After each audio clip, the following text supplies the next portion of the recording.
Assalamualaikum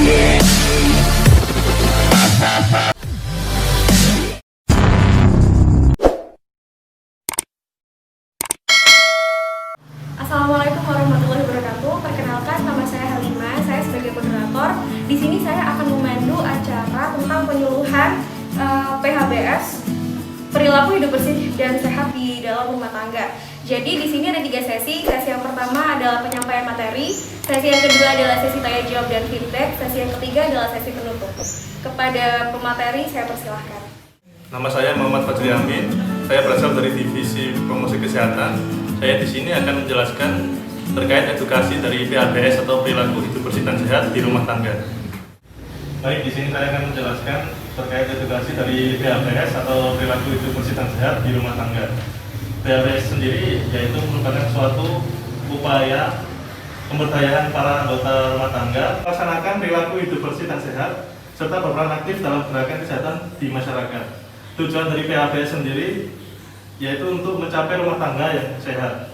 Ada beberapa tatanan dari PHBS, ada 10 tatanan. Yang pertama yaitu persalinan ditolong oleh tenaga kesehatan. Yang kedua, memberikan ASI eksklusif pada bayi usia 0-6 bulan. Ketiga, menimbang bayi dan balita setiap bulan. Keempat, menggunakan air bersih. Kelima, mencuci tangan dengan air bersih dan sabun. Keenam, menggunakan jamban yang sehat. 7, memberantas jentik nyamuk di rumah seminggu sekali. Kedelapan, makan makanan dengan gizi seimbang, yaitu makan buah dan sayur setiap hari. 9, melakukan aktivitas fisik setiap hari. Dan 10, tidak merokok di dalam rumah. Apakah dari bapak-bapak atau ibu-ibu ada yang ingin bertanya? Mungkin saya mau bertanya. Ya, silakan. Mungkin yang mau saya tanyakan adalah bagaimana peran dari divisi promkesnya sendiri ini untuk memberikan penyuluhan secara menyeluruh kepada masyarakat. Terima kasih. Baik, saya di sini akan menjawab pertanyaan dari Ibu Iva terkait pertanyaan yang ditanyakan kepada divisi saya. Untuk pertanyaan itu, tadi dari divisi Promkes akan menggerakkan kader-kader pada divisi saya untuk memberikan edukasi atau penyuluhan pada masyarakat yang baik di tingkat RT, RW, kelurahan, sampai ke kecamatan.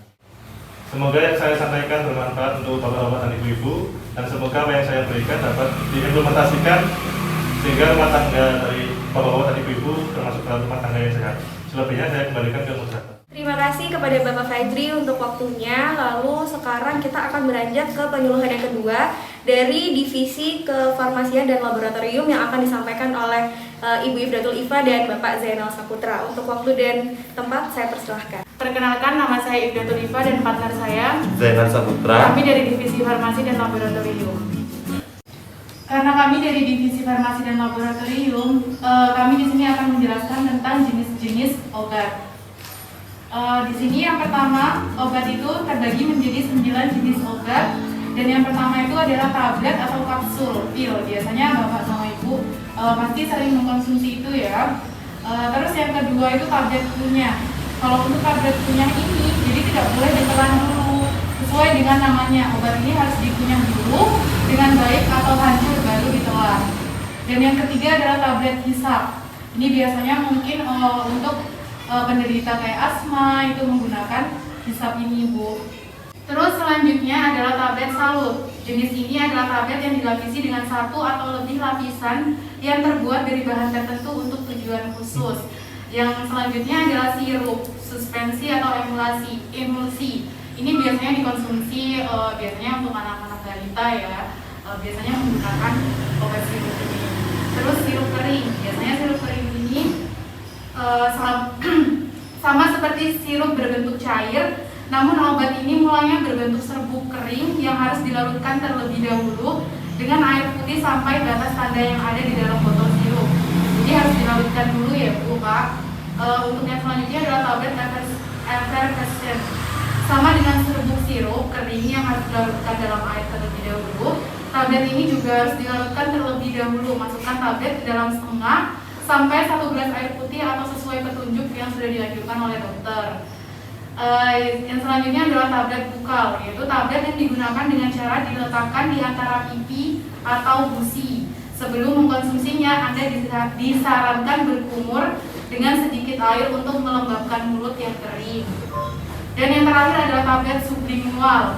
Tablet ini digunakan di bawah lidah. Sama dengan tablet bukal, Anda disarankan berkumur dengan sedikit air air terlebih dahulu, lalu letakkan obat di bawah lidah, tutup mulut dan tunggu sampai larut-larut dengan sempurna. Saya akan menambahkan ada 7 golongan obat dan kegunaannya. Yang pertama, obat bebas. Yang kedua, obat bebas terbatas. Dan yang ketiga, obat keras. Yang keempat, obat golongan narkotika. Dan yang kelima, obat fitofarmaka. Yang keenam, obat herbal terstandar atau OHT. Yang ketujuh, obat herbal. Apakah ada yang mau ditanyakan Bapak-bapak, Ibu-ibu? Bu, saya mau bertanya. Silakan. Baik Bu, apakah boleh dijelaskan untuk golongan-golongan obat tersebut? Saya akan menjawab pertanyaan yang pertama, yaitu apa maksud dari golongan ketujuh golongan obat tadi. Yang pertama itu obat bebas. Obat bebas itu adalah obat yang dibeli secara bebas tanpa diresepkan oleh dokter. Dan yang kedua adalah obat bebas terbatas. Jadi obat ini dibeli tanpa resep dokter, namun tetap tergolong obat keras. Jadi bagi orang yang memiliki penyakit tertentu, penggunaan obat ini harus dilakukan dengan hati-hati dan sebaiknya menggunakan resep dokter. Yang ketiga, obat keras. Obat keras ini bisa didapatkan dengan resep dokter. Golongan obat ini ditandai dengan lingkaran merah. Yang keempat, obat golongan narkotik. Ini merupakan golongan obat yang paling berbahaya. Obat golongan narkotik mempunyai simbol seperti tanda plus. Dan yang kelima adalah obat fitofarmaka, yaitu obat yang memiliki tanda kristal salju yang berwarna hijau. Dan yang keenam adalah obat herbal terstandar atau OHT. Golongan obat ini ditandai dengan simbol lingkaran kuning. Obat ini merupakan obat yang diekstrak dari bahan alam seperti dari tanaman, hewan maupun mineral. Dan yang terakhir adalah obat herbal atau jamu. Kemasan obat herbal ini dilabeli dengan gambar logo tumbuhan atau pohon berwarna hijau dengan lingkaran hijau. Bahan dasar dari obat herbal terbuat dari seluruh bagian tanaman yang telah diolah untuk mendapatkan khasiatnya sesuai dengan prosedur keamanan. Bu, saya juga mau bertanya, apakah ada cara untuk membedakan obat dari golongan-golongan tersebut? Terima kasih. Saya akan menjawab pertanyaan yang kedua, yaitu bagaimana cara membedakan golongan obat. Yaitu yang pertama biasanya obat bebas itu ditandai dengan lingkaran berwarna hijau, dan yang kedua obat bebas terbatas biasanya ditandai dengan lingkaran berwarna biru, dan untuk obat keras biasanya ditandai dengan lingkaran merah dengan garis tepi berwarna hitam dan huruf K di tengah yang menyentuh garis tepi. Untuk golongan obat narkotik biasanya ditandai dengan simbol seperti tanda plus dengan lingkaran berwarna merah, dan untuk obat fitofarmaka biasanya memiliki tanda kristal salju berwarna hijau pada lingkaran kuning dengan tepi warna hijau. Untuk obat herbal terstandar biasanya ditandai dengan simbol lingkaran kuning dengan garis tepi hijau dan gambar 3 buah bintang hijau di dalamnya. Untuk obat herbal atau jamu biasanya ditandai dengan logo tumbuhan atau pohon berwarna hijau dengan lingkaran hijau. Sekian dari penjelasan kami. Semoga apa yang kami jelaskan tadi bermanfaat bagi bapak-bapak dan ibu-ibu. Terima kasih. Selanjutnya, penyuluhan terakhir akan diisi oleh divisi P2P atau pengendalian dan pemberantasan penyakit yang akan disampaikan oleh Bapak Arif. Kepada beliau, waktu dan tempat saya persilahkan. Terima kasih moderator. Sebelumnya di sini saya akan memperkenalkan diri. Saya Zainal Arifin dari divisi P2P. Di sini saya akan menjelaskan tentang P2P. P2P itu sendiri adalah pengendalian pemberantasan penyakit. Di sini akan saya jelaskan tentang penyakit TB karena di Puskesmas ini yang terbanyak penyakit TB. Untuk apa itu tuberkulosis atau TBC? Penyakit yang disebabkan oleh bakteri Mycobacterium tuberculosis. Bakteri ini biasanya menyerang paru. Selain itu, bakteri tuberkulosis sebenarnya juga bisa menyebar ke ginjal, tulang, kelenjar getah benih, sistem saraf pusat, jantung, hingga ke otak. Bagaimana penularannya TB? Penularan TB itu sendiri menyebar melalui udara. Ketika kita batuk, bersin atau menyemburkan butiran ludah, mereka melalui udara dan terhisap oleh orang yang tidak sakit. Untuk gejalanya biasanya batuk selama 2 minggu, lemah, letih dan lesu, penurunan berat badan, kehilangan nafsu makan, demam dan menggigil, berkeringat pada malam hari. Bagaimana diagnosis TB? Diagnosisnya biasa dengan ronsen dada, tes mantau atau screening, tes darah, dan tes dahak. Untuk pengobatannya sendiri, waktu pengobatan TB adalah 6-12 bulan atau lebih tergantung hasil diagnosis dokter. Namun banyak penderita yang suka lupa minum obat atau sengaja berhenti karena sudah merasa sehat atau karena masalah biaya. Keteledoran ini dapat dilakukan dirinya sendiri dan membahayakan orang lain, seperti bakteri menjadi resisten atau kebal terhadap obat TBC yang sebelumnya dan akan dikonsumsi. Yang kedua, akibatnya gejala TBC yang dialami semakin parah karena bakteri terus berkembang dalam tubuh. Yang ketiga, menularkan penyakit infeksi ke orang lain.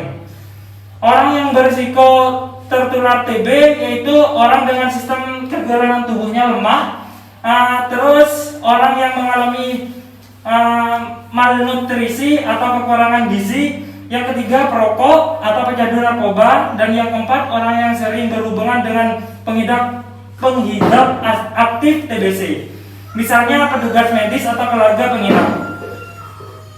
Untuk pencegahannya sendiri, biasanya kita akan adakan vaksinasi BGC pada bayi dan deteksi dini penyakit TB, serta menyembuhkan orang yang sakit sampai tuntas dan cara untuk mencegah penularan TB. Pemberian penyuluhan tentang penyakit TB diharapkan masyarakat lebih waspada terhadap gejala penyakit TB yang bisa saja dialami mereka ataupun orang-orang lain terdekat mereka. Nah, gimana? Udah pada mengerti yang saya jelaskan? Sudah. Mungkin ada yang belum mengerti, bisa ditanyakan. Silakan untuk yang mau bertanya. Ya Mas, saya mau bertanya Mas. Saya mau tanya tentang pengobatan pasien TB. Misal ya, saya kurang 3 hari mengonsumsi obat, terus saya itu tidak minum obatnya. Apakah saya itu ngulang dari awal apa tetap lanjut? Nah, di sini saya akan menjawab pertanyaannya dari Masnya tadi. Untuk pengobatannya sendiri, meskipun kurang 3 hari, tapi Anda berhenti, itu tetap dari hitungnya mengulang dari awal lagi. Soalnya itu udah ketentuan. Harus minum dari awal sampai akhir, nggak boleh berhenti kurang selama seumpamanya 6 bulan, nggak boleh berhenti hanya 3 bulan, harus 6 bulan full gitu.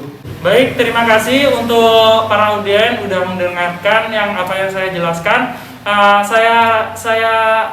Saya harap bisa dimengerti dengan baik dan bisa dilaksanakan.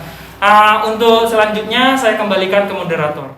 Terima kasih. Baik, saya kira penyuluhannya sudah selesai dari 3 bidang tersebut, dari Promkes, dari farmasi dan laboratorium, dan yang ketiga dari divisi P2P. Semoga ilmu yang didapatkan pada hari ini dapat bermanfaat dan bisa disebarkan ke masyarakat luas. Terima kasih. Kami atas nama mahasiswa profesi nurse reguler IIK Strada Indonesia mengucapkan terima kasih. Semoga video ini dapat bermanfaat dan jangan lupa di like, di komen, di share, dan di subscribe. Terima kasih.